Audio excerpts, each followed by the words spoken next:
Good stuff. So last week we had Yom Ha'atzmaut. How was your party? It wasn't a party. No party? The whole day was a party. The whole day was a party. Yom Ha'atzmaut. We went on a tiyul. Yeah. Where were you? We sort of went all around the just outside Jerusalem. What was that area called? Thought it was Gush Etzion. Yeah. I also did a tiyul in Gush Etzion. I didn't see you. Guess it's big. Where were you exactly? Where were you precisely in Gush First we Etzion? went to Haida. Yes, on Kaila. And then we went to Gush Etzion area, and there was I don't know the place actually, like I don't know how they call it.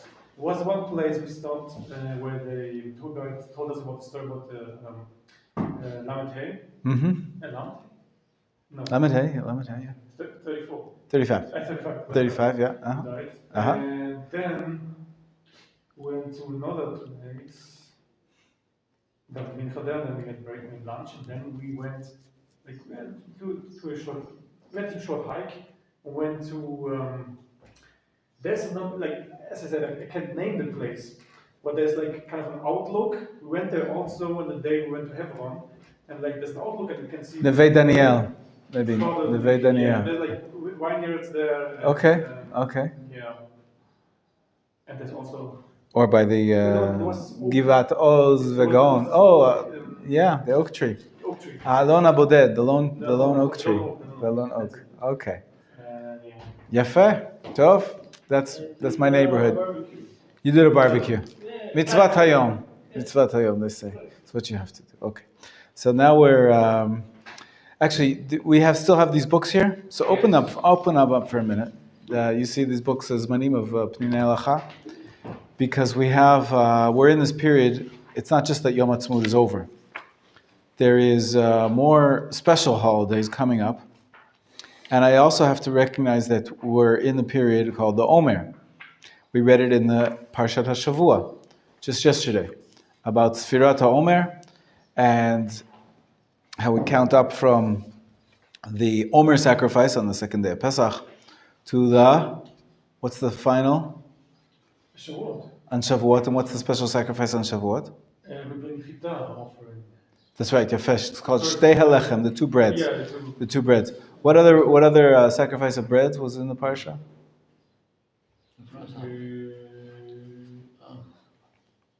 What was the question again? What other sacrifice of breads, was in the parsha? How to say?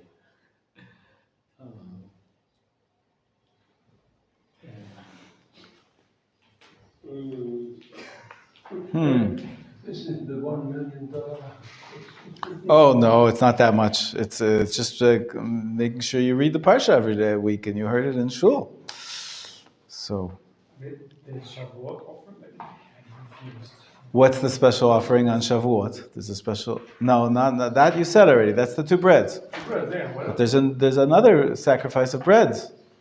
Believe it or not, brought every week. The Mincha offering? What? It's a type of a mincha offering. Every mincha just means it's something that's made from flour and not from animal sacrifice. So there's the wave offering? They don't wave actually. Shtei halechem. I don't think it's waved. It's interesting. The sacrifice that I'm talking about is not waved. The Shtei halechem is waved, of course, but what I'm talking about is not two breads. Like on Shavuot, we have two breads. When do we have another number of breads? Let me ask you a different question. Who knows what the central ritual is on Yom Ha'atzmaut, the national holiday? Other than barbecue, which you said. Other than barbecue. On the national scale, in terms of ceremonies, in terms of, formal. Wreath-laying ceremonies. Wreath laying is for the day of commemoration. We say the Hallel, that's for religious Jews, 100%. That's not quite a ceremony. It's not a formal, Israel, the state of Israel created. There's a whole division of the state, which is for setting up rituals and what's that called? Ceremonies and, There's a special committee that decides. Everybody ceremonies committee. I guess every public building has to fly a flag on Yom Ha'atzmaut. It's a law. It's a law, just like in America, on the Day of Independence. What is the central ceremony? How does the day of Yom Ha'atzmaut start? So the flag, part of it is that the flag was at half-mast because Yom HaZikaron, the day of memorial for the soldiers. And then on Yom Ha'atzmaut, they raise the flag up to the full mast, to the top of the but then there's another ceremony. And it's really, you can watch it on replay on YouTube. But the central ceremony in Israel is the lighting of the torches. Everybody in the country watches, or they watch it later, and it's a big honor. Boker Tov. It's a big honor to be asked to light a torch. How many torches are there? Good. How do you know that? I read. You read about it. It's about the 12 tribes. That's right. 12 torches for the 12 tribes of Israel. Amazing. Any answers yet to my question? Giving you hints. Bread. There is 12 breads. 12 breads. Every week in the temple, week to week, they brought 12 fresh breads. And they took out the old breads and they brought into, where did they put these 12 breads? There's a shelf. A shelf on the shulchan. Excellent. There was shelving on top of the shulchan. Shulchan was, it's like God's table, right? So what do you put on the table? Put bread on the table. Now I can't see Ariel. Okay. It's okay. It's fine. Why 12? Why 12 breads? It was in the Parsha, by the way, guys. I know maybe it was a shortened week, so you didn't have Rav Listman's Shiurim every day because you didn't have him probably Wednesday or Thursday. So you didn't get to the end of the Parsha. But you got to read to the end of the Parsha. There's 12 breads. Lechem hapanim, they're called, the breads of faces, lefanai tamid, that they have been in front of me, always, constantly there. Represent the 12 tribes, no? They represent the 12 tribes. Excellent. What did we speak about last week? We said a surprising. We were doing the calendar. We were doing the sequence of events, right? We're trying to figure out when was Yetziat Mitzrayim, based on when Shlomo. We said there's prehistory and then the history. History starts when most of the scholars agree that there was the first temple was inaugurated sometime in the minus 950, 1000, something like that, minus 950. And what did we say? How long did Solomon? It says there was a pasuk that Solomon inaugurated the temple. How many years after the Exodus? Who remembers what we said?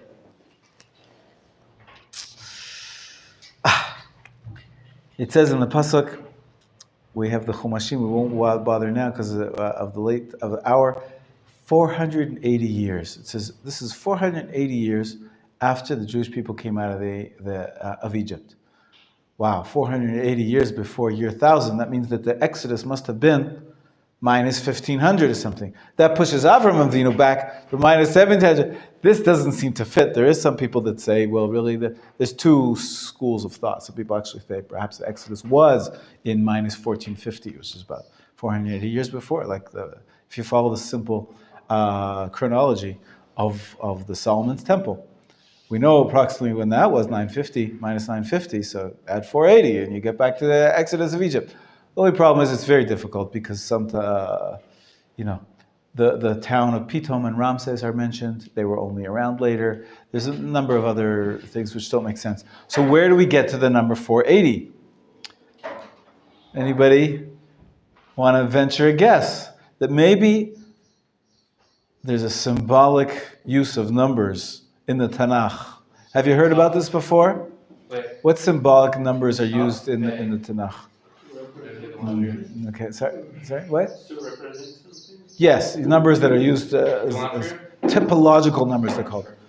Not gematria. Numbers that represent a concept more than an actual history. We said the 7 days. Was it really 7 days that the word God created the world? 7 days is a concept. And then we have Shabbat to commemorate that. But the creation of the world was probably much longer than 7 days or whatever. It was 13 billion years. We don't know exactly, right? So, but 7 is a is a type. It's a number which represents something, a cycle. 12 is a good number. Good. Yeah. I know 7 means completeness, right? Right? Good. We have the cycle of the week. Celebrate completeness. Good. There's another number in the Torah you might have heard of, and you know that it's used many, many times. 10? 13, not so much. 10, of course, there's the 10 plagues and then the 10 commandments. That's already gematrias. The number I'm referring to is 40. Oh, okay. Right? What do we have in the Torah? 40. In the desert. 40 years in the desert. What else? And Moshe, 40 years. Moshe went up to Sinai for 40 days. David, what else? Flood. The flood was for 40 days and 40 nights. What else is 40 in the Torah? Moshe fasting. We mentioned, he was on the Mount Sinai for 40 days and 40 nights. What else? The temple inauguration in Solomon is also 40 days, no? Did it last for 40 days? That's interesting. I can't remember. Okay, no, I'm not sure. I don't know. But the Jews were in the desert for 40 years, right?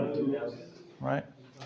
And what was, it's interesting. So there were two numbers we spoke about last time, which were a little bit difficult to figure out with the chronology.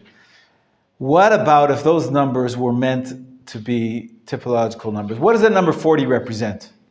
Well, when the Jewish people came out of Egypt, there was one, a renew, like, that's right. Of course, you mentioned the flood.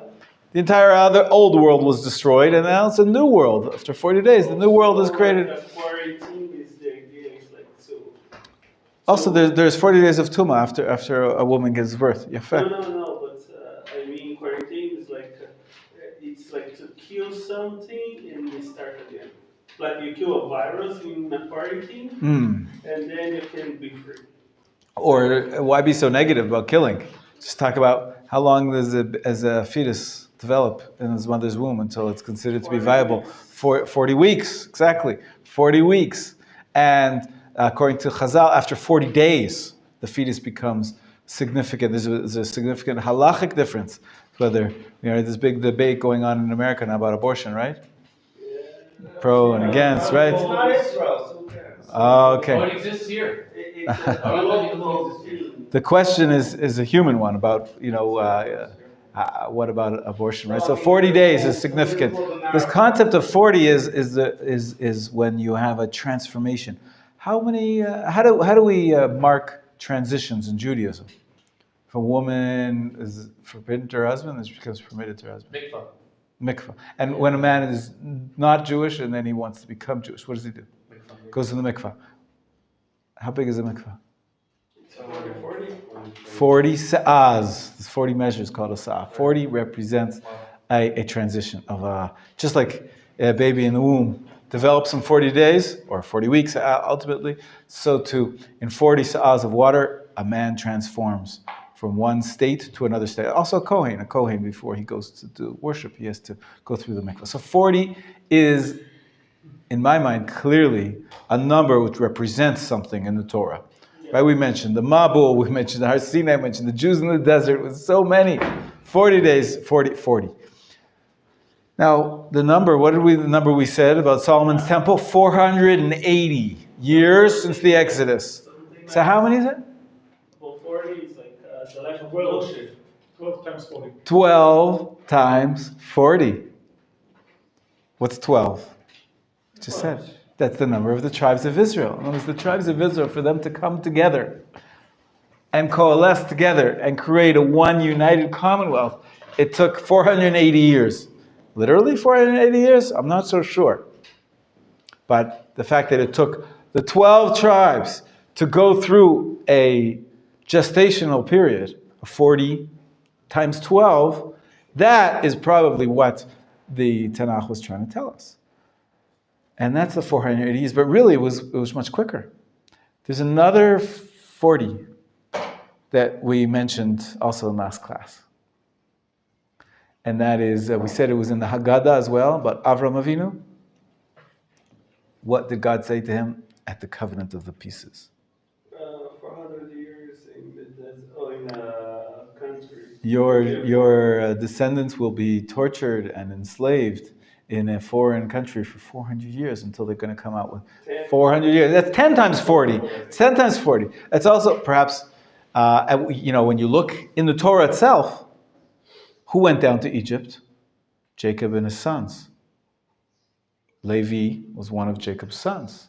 Levi had a son whose name was Kahat, who had a son called Amram, who had a son called Moshe. It's 3 generations. 400 years for 3 generations? And it was the Jews coming out of Egypt were maybe the 3rd, maybe the 4th generation after the 70 people came down to Egypt. How could that be? So Chazal, as I told you last time, Chazal cut it down. It wasn't really 400, it was how many? 210, right? We talked about this. So 210, what? 400 is 210. 400 must be a typological number. Must be 40 times 10. And if 210, so then that's a number that already goes back to what we were saying here, perhaps about minus 1500. We're not sure exactly when Abraham lived, and then another 200 years later was the Exodus, perhaps in minus 1250. And one of the commentaries say that the Galut started when Abraham went down. Oh no, it was not Abraham. It was Yitzchak, right? We count the 400 from when Yitzchak's life, so then it works out to be, there's. He went south and he went out of Jerusalem area. Went to Philistine. Yeah, exactly. Right. If we start earlier, before Yaakov and before his son Levi, then you could get in the full 400 years. All right, depends how you count. But the thesis I just presented makes a lot of sense. In other words, many times the numbers in the Torah are used to give a message, not just to give you statistics. Do we really care how many precise years it was? It's a message. I mean, it would be nice. You think you like statistics? Yeah. Well, our mindset is history. It should be exactly. In any case, we are now in the period of the Omer. Going back to opening these books, I asked you to open the books, please. The period of the Omer that we're in. We have I'll tell you in just a minute. The Omer starts at page 33. So we'll start at page 33, but we have to go all the way through chapter 2 and chapter 3. And just want to make sure we're on the same page. We sort of started the Zman. We started our semester already a week or two after Pesach. And we didn't, I hope you're all counting the Omer. How many days of the Omer is it today? 22. Perfect. So the Omer, as David said, you got the first half. You start from when the Omer sacrifice was brought on the 16th of Nisan, second day of Pesach. Mimocharat HaShabbat, there was a big debate about it with the Sadducees. We're going to get to the Sadducees soon, Second Temple period. But they claim they had a different commentary on this verse, a different way of understanding it. Anyways, our tradition is we start on the second day of Pesach and then we count for 49 days until we bring the Korban HaOmer. By the way, I learned yesterday, believe it or not, I had a chavruta. Guess who I had a chavruta with? That's right, Rav Weinstein.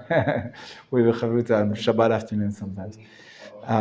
And we learned that the Omer, of course, it's in the Parsha, is patterned after, perhaps it's to say thank you for, where else do we find the word Omer in the Torah?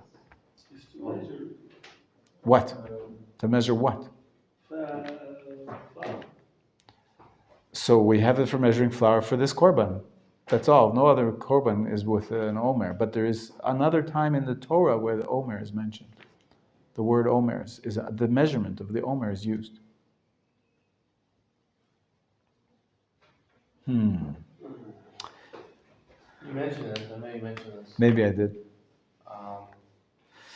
And when the Jews came out of Egypt, it's amazing that we have so many commemorations. We commemorate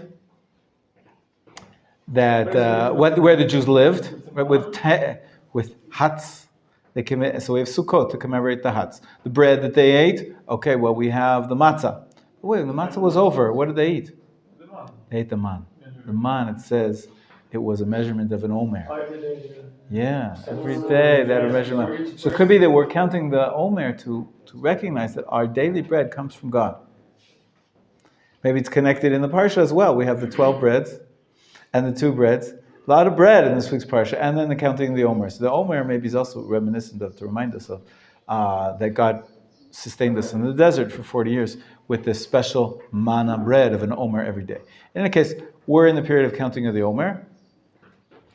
And as David said, we start with the Korban HaOmer. What was it made out of? The special flour on the second day of Pesach. What did they bring it from? Barley. Yafeh, Saorah, barley. And then we count the 49 days, and then we bring another flour offering, Ravid. No, we can eat Chadash after that 16th of Nisan. We can eat the Chadash good. What do we bring on Shavuot? It's also made out of flour, but it's a different kind of flour. Shavuot is not too long. It's 30 days from today, right? 21 to day 50. It's less than 30 days. We have to be preparing for Shavuot. What was it made out of? The flour for the 2 breads they brought on Shavuot was made out of Chita. Yafeh, chita, wheat. They say it's symbolic that barley is usually used for animals, animal fodder, and wheat is more what people like to eat. Although recently I've been having a lot of spelt bread, but wheat is the standard staple. And they say that perhaps there's a development that we have to go through. Came out of Egypt, we barely knew how to talk. We called out to God like an animal cries from the suffering, but we didn't really, we had to grow up. And the growing up process is symbolized by the first korban at the beginning of the period being brought from barley, and the final 2 breads brought on Shavuot being brought from wheat. So we become human, we become refined. And this Omer period in between is a period for us to be refining ourselves. Okay? The count of the Omer, it's elevation. The count of the Omer is right, an elevation. That's right. 7 weeks. Also 7. A typological number again. 7 times 7. 7 times 7. Yes. And also in this parsha, Yes. they count like 7 years, 7 times. But they say that it's right 7 weeks. That's correct. But 7 weeks, 7. Well, Yeah, it's like this week's parsha is the beginning of this week's parsha. We begin another 7 times 7 of what? No, but it's interesting that they say 7 weeks. 7. So it's like 1 week, it's 7 years. 7 years, exactly. That's right. We're counting to the Shemitah cycle, 7 times 7, till we get to the, what's the year called at the end? Yovel. The Yovel, the Jubilee year. Excellent. Right, so we talked about typological numbers. The 7 is a big one. 40 is big too, but 7 times 7. Okay, so it's definitely a cycle. As we said, I think before the break, if anybody remembers anything, 7 is a complete weekend. All the festivals are 7 days too. 7 days of Pesach, and then there's an Atzeret. 7 days of Sukkot, and then there's Shmini Atzeret. Just by Pesach, the Atzeret doesn't come right away on the 8th day. It comes after the beginning of the 8th week. Right? There's 7 weeks of Pesach. In this way, the Ramban explains that this entire period of the Omer really it's like Chol HaMoed. It's like an extended Pesach. Instead of celebrating Pesach for just 7 days, we celebrate for 7 weeks. And finally, the culmination, Atzeret, means the ending of Shmini Atzeret is the ending on the 8th day, right? We have 7 days of Sukkot, and the 8th day is Shmini Atzeret. So here we have Atzeret. The Torah doesn't call it Shavuot, by the way. It does also says B'Shavuotechem, but the primary name of the holiday is Atzeret. Just like we have Shmini Atzeret, the 8th day of Atzeret, we have the Atzeret on the 8th week in Shavuot. What means Atzeret means to stop. So it's like an ending. La'atzor, exactly. Atzira, that's right. Okay. So far, so good? Okay. I'm just putting on my clock here so that I can see the time.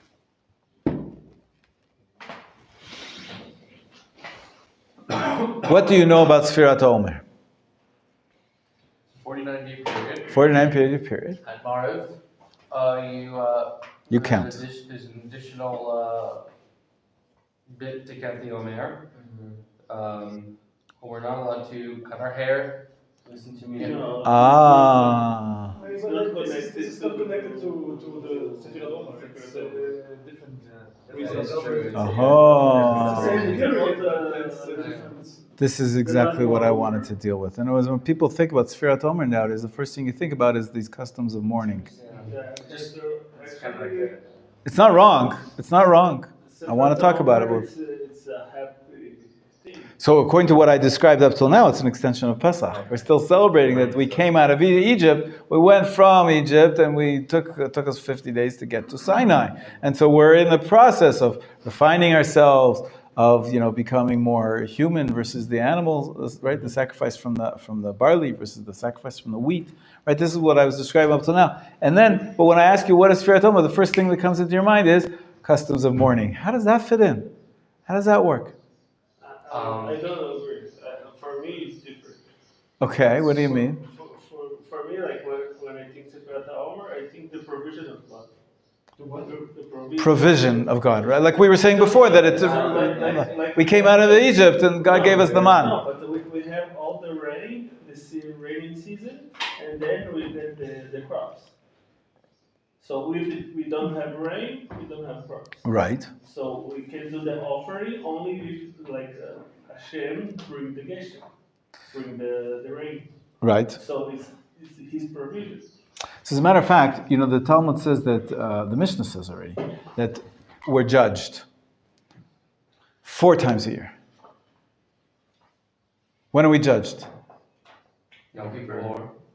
Yom Kippur, everybody knows. Rosh Hashanah and Yom Kippur, the holidays of Tishrei. Truth is, Yom Kippur is not really a day of judgment. It's actually Rosh Hashanah, that's the day of judgment. Yom Kippur is sort of an extension of that. It's a day of forgiveness more, which is fascinating. But they go together. What the Mishnah says is 4 other Roshei Shanim, the 4 holidays of Rosh Hashanah.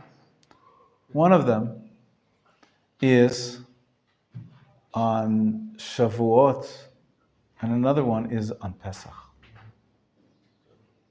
We're judged about the wheat harvest on Pesach, and we're judged about the fruit of the summer on Shavuot.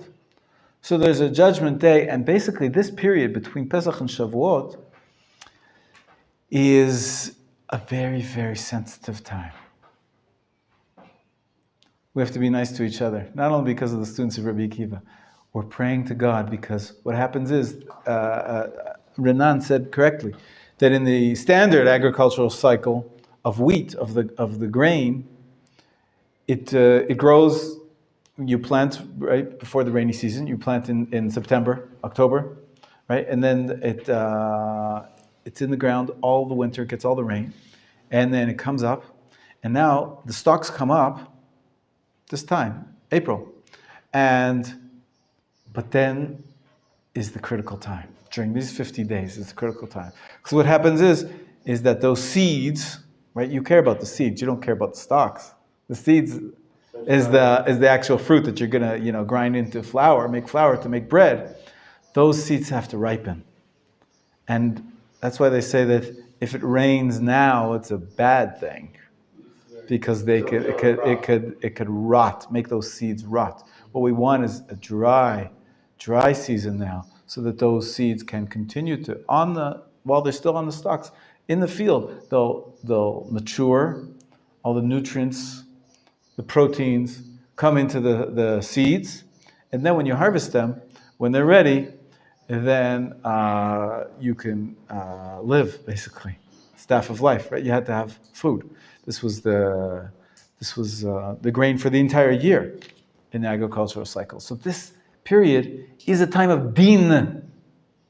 It makes sense somewhat that even though we're celebrating Pesach, we came out of Egypt and we're preparing for our Sinai, we're very nervous. If in agricultural society it makes sense, we're nervous that nothing, one bad day could ruin the entire year's crops. You won't have what to eat the entire summer. And so this is a very sensitive time agriculturally. And I guess spiritually as well. right? Moving from the beginning, when a child is born until they become independent, they're very dependent, and things could happen to them. Just the other day, my grandchildren were over, and my daughter, she's the greatest mother in the world. She was, playing with my granddaughter. She's about 1 year old, exactly 1 year old, and she was on the chair. We have this like a recliner chair, and she was right next to her, but she was talking with people, and then before you know, in 1 second, my granddaughter fell over the side. She doesn't know any better. Fell on her head. Baruch Hashem. She's a thick skull. God made him that way on purpose, right?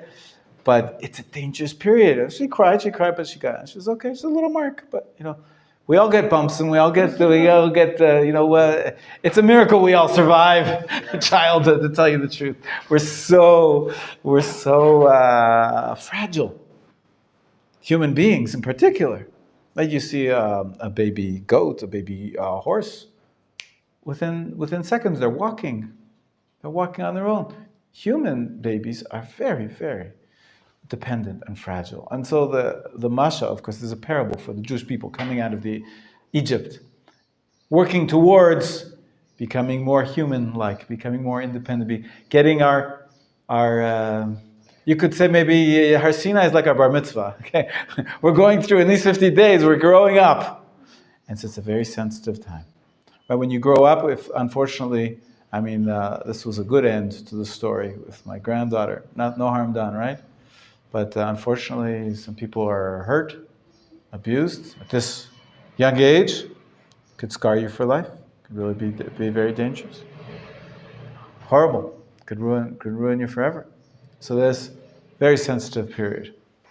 So this is the way we're describing Pesach to Shavuot. We're commemorating the Jewish people, and we were dependent. It's almost like we were nursing. We were nursing from Hashem. He gave us bread from the heavens.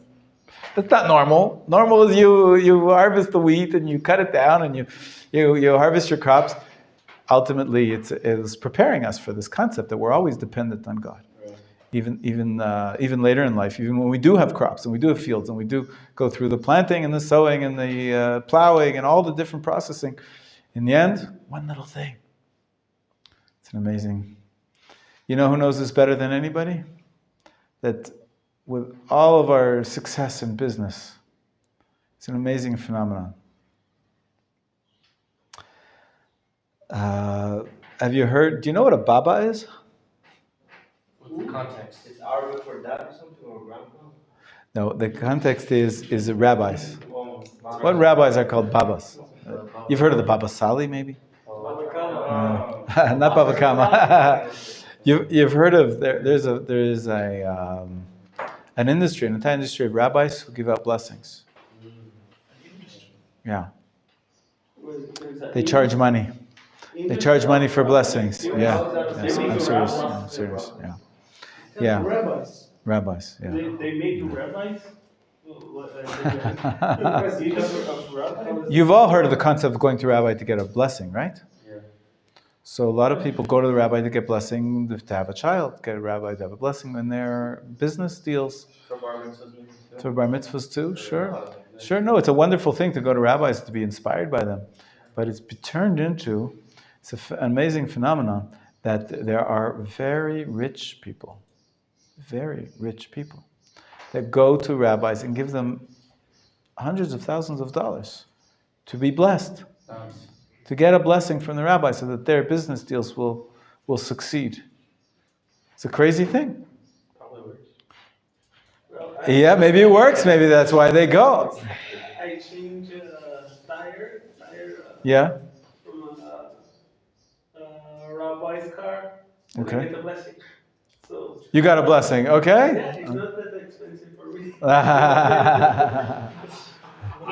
I'm suspicious of any rabbi that charges for blessings. I don't think it. I'm not looking at it. I'm not telling it to you this as a good thing. Is that, let's say you are a wealthy businessman and you just spent, 100,000 shekels on a bracha.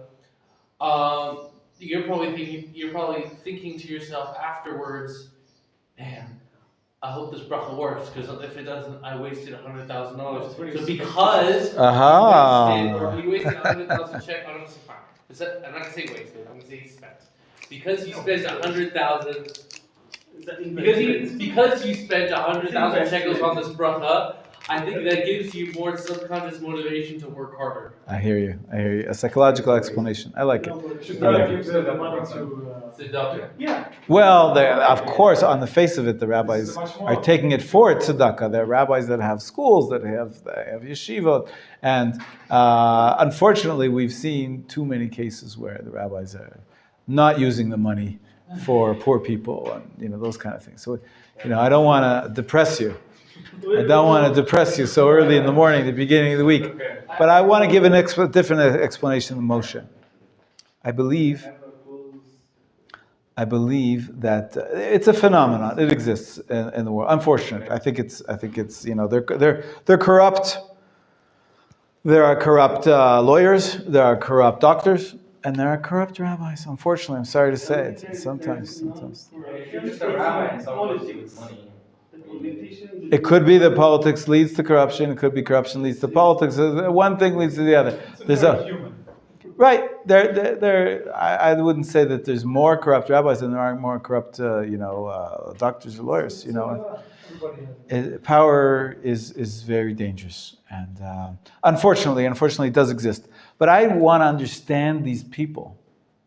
These are very successful people. These are multimillionaires. They've created companies. They've bought and sell. They've done business deals. They're very business savvy. What are they doing? Going to spend 100,000 shekels on a bracha or more, and over and over and over again. My explanation is that the greater involved you are in business, the more you're involved in this world and how to produce wealth, you have a keener understanding that it's all in the hands of Shammai. It's all in the hands of Hashem. You realize that, okay, I'm a smart guy. I did good deals. I did good moves here and there. But ultimately, it could have very easily gone the other way. The wind blows in one direction, or makes some, legal detail not work out, and the whole thing falls, and I've lost millions of dollars instead of gaining millions of dollars. You realize how, man's endeavors are so dependent. We really are always dependent on Hashem. That's my explanation for why these really savvy businessmen, really smart guys, they didn't get where they are because they're not smart. We find them in particular going to get these blessings from the rabbis. This is what I understand a little bit. What's going on with the Omer? We're being taught. That's the Omer. Back to the Omer. I'm not just going off on tangents here. The Omer is a recognition that the sustenance that we have of our crops, we've been working on it the whole entire winter. We've been waiting for it. Like Renan said, we're waiting for the rains. We prayed for the rains, and the rains came. Still, it's not good enough. Still not good enough until, you know what? It's even further. The Midrash says you could harvest it. Okay, the rain stayed away at the right time. They came at the right time. Enough, not too much. And then you harvest it, and then you ground it. And then what's the next step? You've got to select it. You've got to take out the stones. It's called winnowing. What's winnowing? To sharpen it or what? No, winnow. The winnow is that you have a big plate, like a big tray, and you have all the grain in there, and you shake it up. You shake it up, and you wait for the wind to come by. The wind blows out all the chaff, and what you're left with is the seeds. And then there's still some stones in there. You have a sifter and a sieve. And the Midrash says, you've gone through all the processes. You've planted and plowed, and you've pruned, and you've prayed for rain, and you've done everything you can, and then you harvest. Everything was going great. Now you're waiting for the wind. All depends on the wind. You can't harvest. You can't till the last moment. You can't really make your flour unless you have the wind. Tiny little thing. What's wind? Mashiva Ruach. right? Hashem. Some people, by the way, still say Mashiva Ruach in the summertime. Oh, that's why it was raining. That's right. They say Mashiva Ruach Umurida Tal. Just like we say Mashiva Ruach Umurida Geshem, we say Mashiva Ruach Umurida Tal. Even though the wind less affects the dew, but there is such a custom. Your actually does not have Marina Tal in it. In the Ashkenaz, in Chutz La'aretz, they don't say it. Right. But in Israel, the custom of all Ashkenaz, even Ashkenaz, is to say Marina Tal in the summertime. Yeah, so it's in the sax. There you go. There you go. Okay. Anyway, so this is the Omer period. The Omer period is one that's exciting. We're growing. The potential is huge. Danger looms. It's a time of trepidation. What's going to happen? And so it's not totally foreign that all of a sudden we have some somber customs. So I want to get into those, the customs of mourning, and speak about them with you.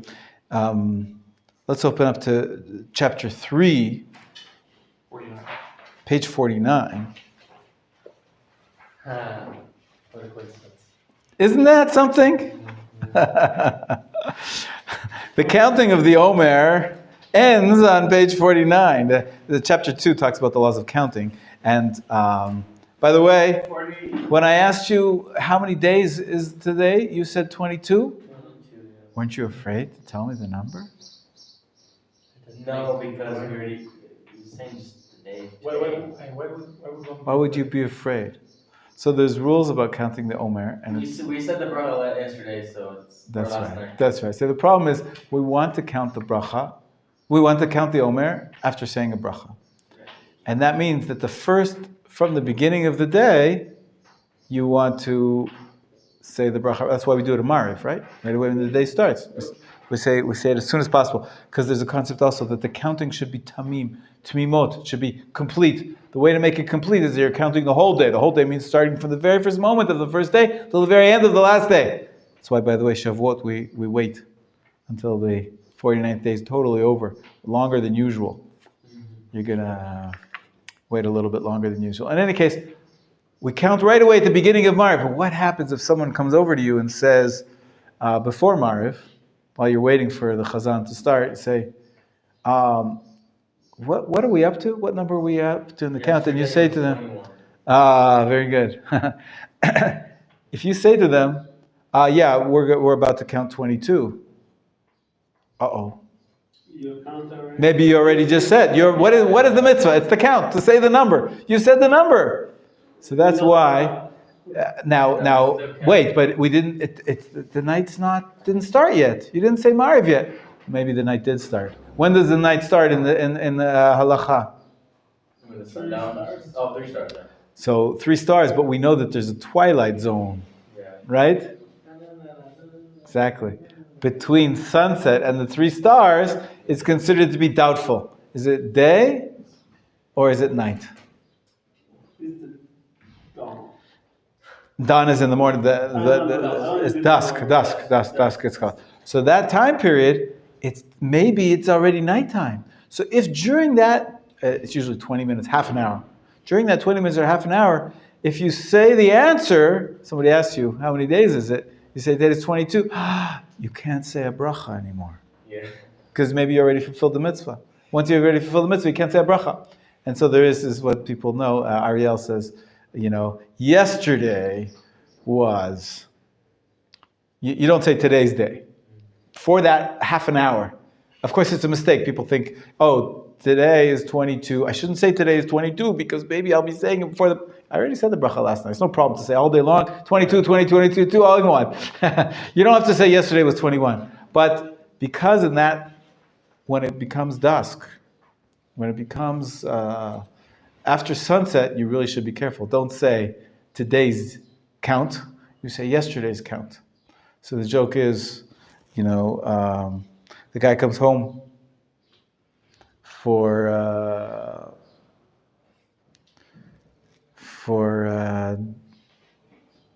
he comes home from work and he asks his wife, "What's for dinner tonight, honey?" She says, well, last night we had pasta. Because you don't want to say what's going to happen tonight, because it's like the Omer. You want to be cowed. Then you won't be able to say a bracha. Anyways, that's the joke. But the laws of counting the Omer. Laws of counting. Could you just say the number 22? Like, would it not 2 days? So tonight I'm going to say 22. Right. The truth is, the key point is in your mind. It's not really about just saying the words. So if you have in mind, I'm not intending to fulfill the mitzvah of counting 22, you're fine. So it is a chumrah. It's like an extra stringency, but it's very well known, and it's tricky because you always say how many. Somebody comes up to you after Mariv and say, how many are we counting? They're about to count the sphira, so you don't say to them 22. You say yesterday was 21, because you're about to say the bracha yourself. So until you say the count with the bracha, you don't say today's count. In any case, this is part of the laws of counting. How many laws can there be about counting? Did anybody forget one day? I did. I'm here from Marv every day. Excellent, great. I forgot one day, but you just say it. You have one day, like period, to fulfill it, and the next night you'll be able to say the bracha again. But if you skip 2 nights, then you can't say. Well, I remember in day school we did it at Shilas. So it's a little more complicated. See, there's a debate. This is all chapter 2, what we're covering now. But I wanted to get to the morning period, but it's okay. It's all on topic. But how can you forget to count the Omer when you go in the evening to the Knesset? You're right. It's a good help. I go to work. Let's say, Renan says he has to work. He can't get it to the Beit Knesset. Sometimes people forget. Sometimes you may even have Daven Mariv, but all year round you don't count the Omer at the end of Mariv, so you forgot to count the Omer. There's also a very nice application I have on my phone. That's right. And give me every day the reminder. Great, have a reminder not to forget. Because the idea is, we said that the counting of the Omer has to be tumimot, they have to be complete.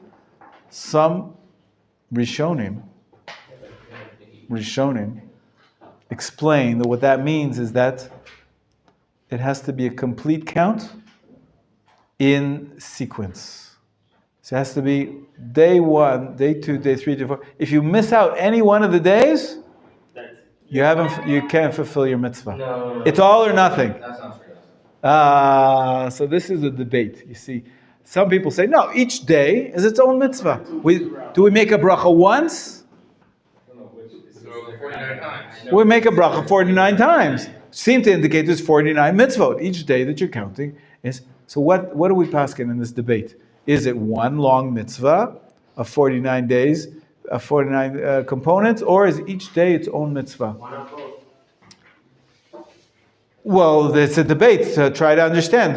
The mitzvah, you could say, has one mitzvah, there's 2 parts. Well, I can imagine towards the end, you'll have, because to forget something like this, okay, it's probably a very common thing. So I can imagine, people being like, well, I got stuff to do. I want to go eat dinner. So plus, I missed the count. That day last week. So what's the point of me counting today? It doesn't mean anything. So I might as well just leave davening early. So then you start to have half of the congregations leaving Mariv early because they just so happen to forget the count. So I can imagine it's still accountable with that bracha.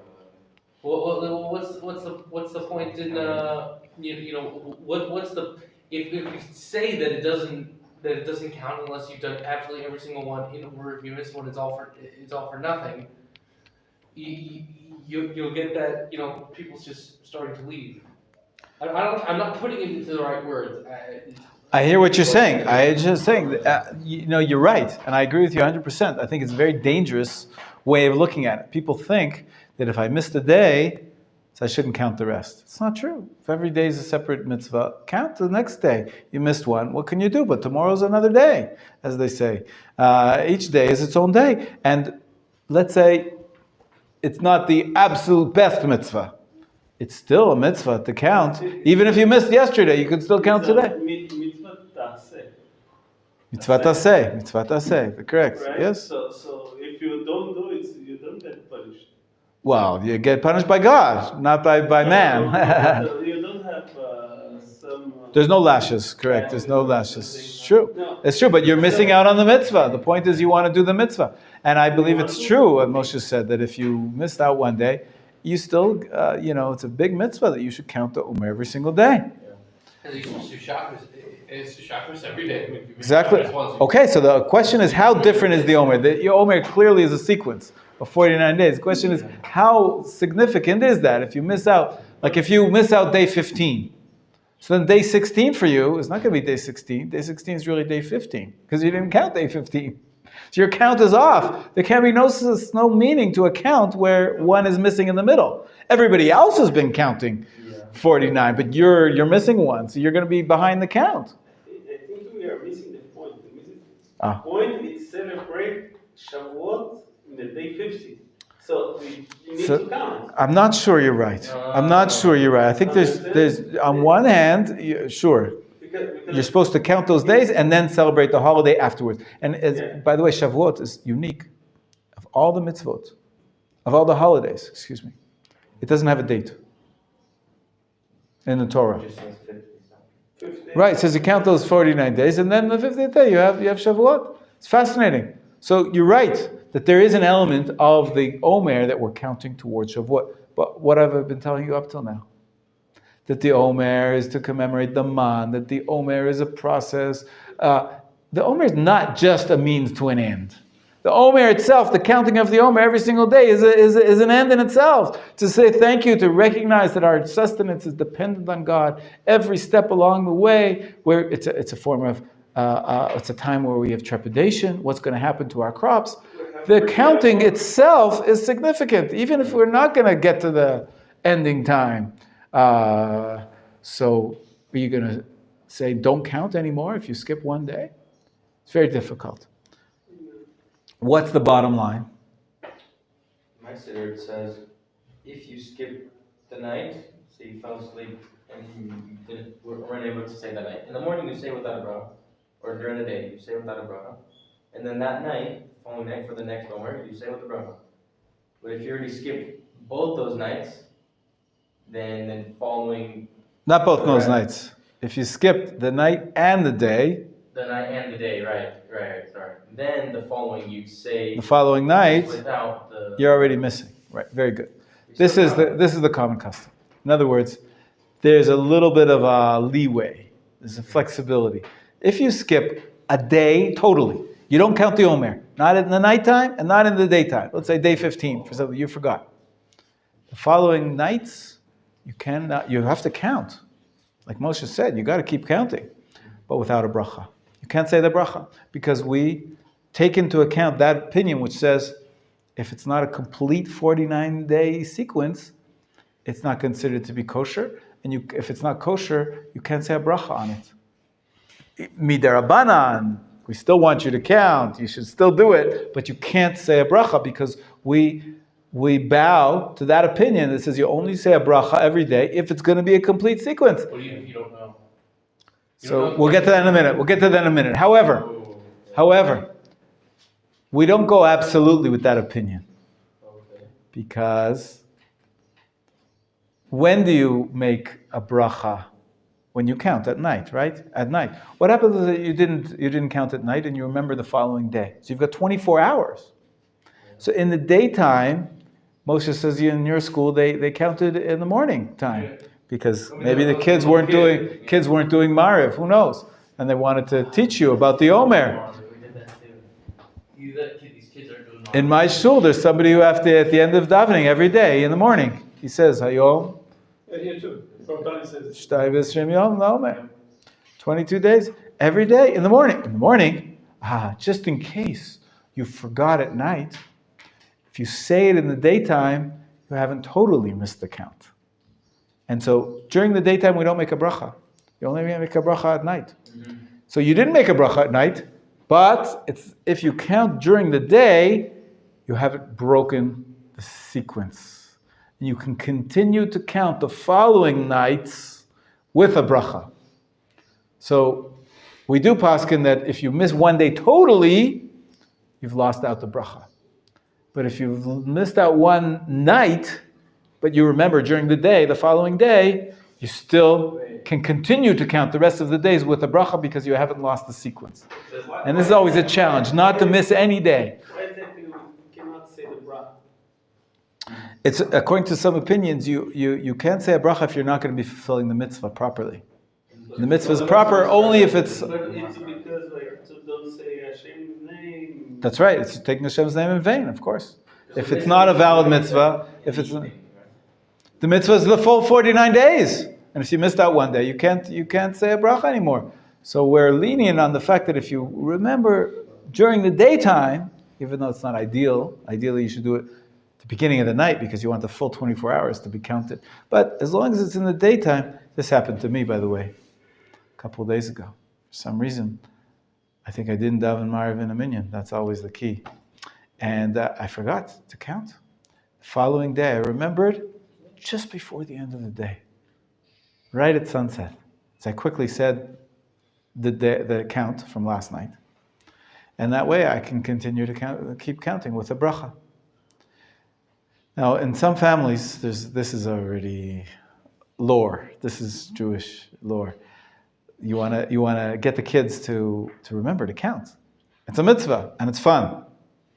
And so you give a prize. What do we eat on Shavuot? What's the special food? That's right, dairy products. So I heard a family where they have cheesecake. You only get cheesecake if you finish Sfirat Omer with a bracha.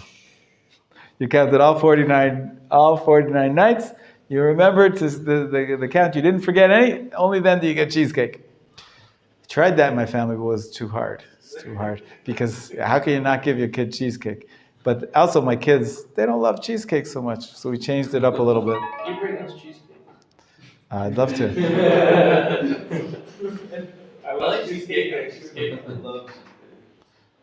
So in my family, we have a different custom. Now already my kids are big, but our custom is, I've got this thing also. I think, of course, there is a custom to eat dairy products on Shavuot. We're going to talk about Shavuot too. We've got 29 days left. But in my family, if you finish the Sfira, you get a steak. So, yeah. Well, it sounds much better. Sounds exactly, that's what I thought. So anyways, some years, not everybody gets a steak.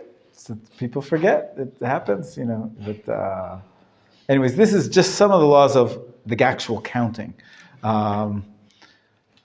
Let's go back, with your permission, and start chapter 3. We'll start reading it now, and maybe we'll discuss it in the next time. And we'll try to connect the dots between the mourning period and everything we were talking about today, and the period of anticipation of the counting of the Shavuot. If you look at the beginning of chapter 2, and maybe we'll do that now. We'll look at the beginning of chapter 2, which would cover some of the things that we've been saying today, and then we'll leave the mourning period for tomorrow. And there's some laws.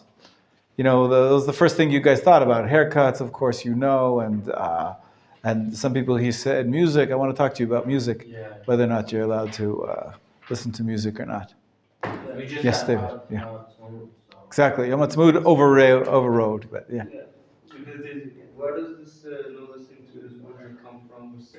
Tomorrow. We're going to talk about that tomorrow. Today I want to use the last few minutes to review. David, what did you say? So one is not supposed to dance during the mourning period. Correct. Yesterday we did Kiddush Adonai, and Oh. afterwards they formed a circle and danced. They did. Yes. And we jumped. We jumped this kind of dance. It is. It's a good question. Hirsch and Ariel, just let's be together. Yeah, it's a question. What's considered dancing? I call that the yeshiva shuffle. Is that dancing? You're walking around in a circle, but you're right. It's a little bit strange. We're not supposed to dance, and I actually was going to bring out some musical instruments. Sometimes I do a musical havdalah. I don't know if you guys have seen that. But my son reminded me, hey, it's the Omer. So I put it away. He's right. We don't do music during the Omer. One I play the piano. During the rest of the year, not now. Yeah, but not during the Sfirat Omer. Not during Sfirat Omer. Right, you're right. So we're going to talk all about that tomorrow. B'ezrat Hashem. That's chapter 3. But for the last few minutes that we have, I want to see how Rav Melamed couches this period, beginning of chapter 2. So go to page 33. Interesting, Moshe. Yeah, this is 33. yeah. Lag BaOmer. It's coming up. Lag BaOmer. 11 days from now. Right? Today's 22. Third day 33 is a significant day. So we have 11 days more of the Omer period. Yeah. So you said that one can only recite the beracha on the Omer because something about if you don't do the mitzvah right, you can't recite beracha. What was the specifically you said? We brought the opinion that said that if you don't count every single day, it's an incomplete mitzvah. So if you missed out one day, you can't make a bracha on it anymore. As a general rule, you can only make a beracha on something that is... That's valid. That's valid, yeah. Mitzvah is done correctly, sure. If the mitzvah is not done correctly, you can't make a bracha. Okay, let's take a look. Page 33. Okay, we'll take 5 minutes and everybody read the first 2 or 3 sections, which sort of... the first 2 sections is all I want. It's just 3 pages, so... We'll read it quietly and then we'll discuss it and see how different it is from what I've been presenting to you.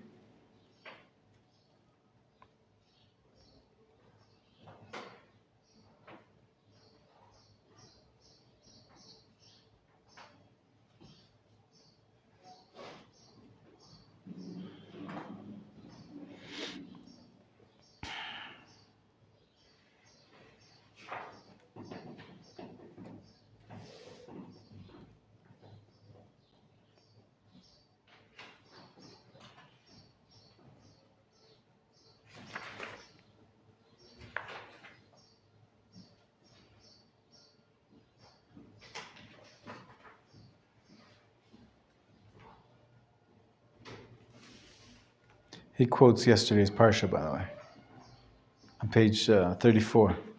The quote is from yesterday's parsha.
look into the footnote too.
Okay, let's just take a minute to take it up. Hopefully you finished the first two sections and the footnote. If not, you can, of course, read it afterwards.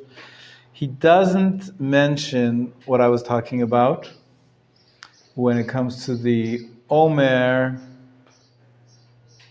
being commemorative of the man. That's an idea that he doesn't mention. It's not a standard way of looking at it and appreciating that we're dependent on God for the crops. Instead, he focuses on two major themes. One, of course, he mentions being elevated from physical redemption in Egypt to spiritual redemption with the Torah. And secondly, he talks about two types of faith, which was fascinating. And this is based on Kabbalah, that there's there's two types of belief in God. Belief in God like a simple child believes in God, and a very basic dependence and faith in God. And then there's the more developed faith in God after you study theology, and you study religion, and you study Judaism, and you study Torah and Mitzvot. And we have a much more developed concept of what God is and how He acts and how He interacts with the world and His plan. And in the end of the day, we need both types of faith. And this is what he says, the representative of the matzah. Matzah, we talked about it. Who remembers? It's been so long ago. Matzah is the bread of faith. We called it the bread of faith. It was mechla de mehemnuta. And that represents, that's one type of faith, the simple faith of the Jews when they came out of Egypt. But what we're trying to establish when we grow up, as I was describing, right, that parable of a little young child that's growing up, that's learning how to, have an intellect, not just a body, and how to have be able to express himself in words. Well, this is the process of coming to the Torah on Shavuot that represents a higher level, perhaps, of faith, and the Sfirat Omer being the link between the two. You can't have one without the other. They say that the greatest rabbis, when they studied Torah, they were like the most brilliant minds, analytic, incisive and sharp. And when they prayed like a baby. They prayed like a little child. And so you have both, trying to hold both types of awarenesses or types of consciousness, types of faith at the same time. The simple faith. And, of course, using your intellect to reach higher levels of understanding. But anyways, this is counted with the Omer. In terms of all the laws about the mourning period, that we'll cover tomorrow, Be'ezrat Hashem. Okay? Stop here for today. So the 50 days or the 49 days, each